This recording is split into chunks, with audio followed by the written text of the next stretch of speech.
Free fire গেমটা এমন একটা গেম যেটা যে একবার খেলছে সে বারবার খেলতে মনে চায়।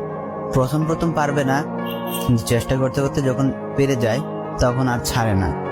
আর এই গেমটা যারা একবার খেলছে, যার মনে একবার জায়গা করে নিয়েছে, সে কখনোই এই গেমটা বলতে পারবে না। সে যদি 1 দিন 2 দিন 7 দিনও না খেলে, সে 7 দিন পর আবার ঠিকই এই গেমটার ভিতরে ঢুকবে। কারণ এই গেমটা কখনো কাউকে কষ্ট দেয় না, এই গেমটা সবসময় সবাইকে আনন্দ রাখে। এই গেমটাতে আমি অনেক সময় কাটাইছি, আর এটা আমি কখনো ভুলতে পারবো না। এই গেমটা আমার কাছে এমন একটা গেম যেটা কিনা আমি বলে বোঝাতে পারবো না।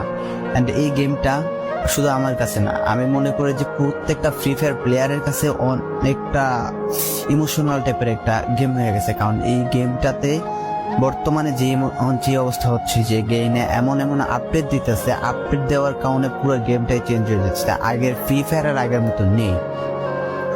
তো এই কারণে হয়তো কোনো এক সময় আমরা এই গেমটা ছাইড়া দিতে হবে, তবে ছাড়া হবে না। যদি ছাড়া হয় তাহলে শুধুমাত্র গেমটা ব্যান্ড হওয়ার পরে ছাড়া হবে। তো যদি পার্মানেন্টলি গেমটা ব্যান করে দেয় তাহলে আমাদের এই গেমটা থেকে বিরত থাকতে পারবো। আর না হলে কোনোভাবে ছাড়া, যতই আপডেট আসুক না কেন আমরা ছাড়তে পারবো না। এই গেমটার প্রতি যত একটা মায়া জড়াই গেছে, তো এটা আমাদের পক্ষে ছাড়া একবারই পসিবল না।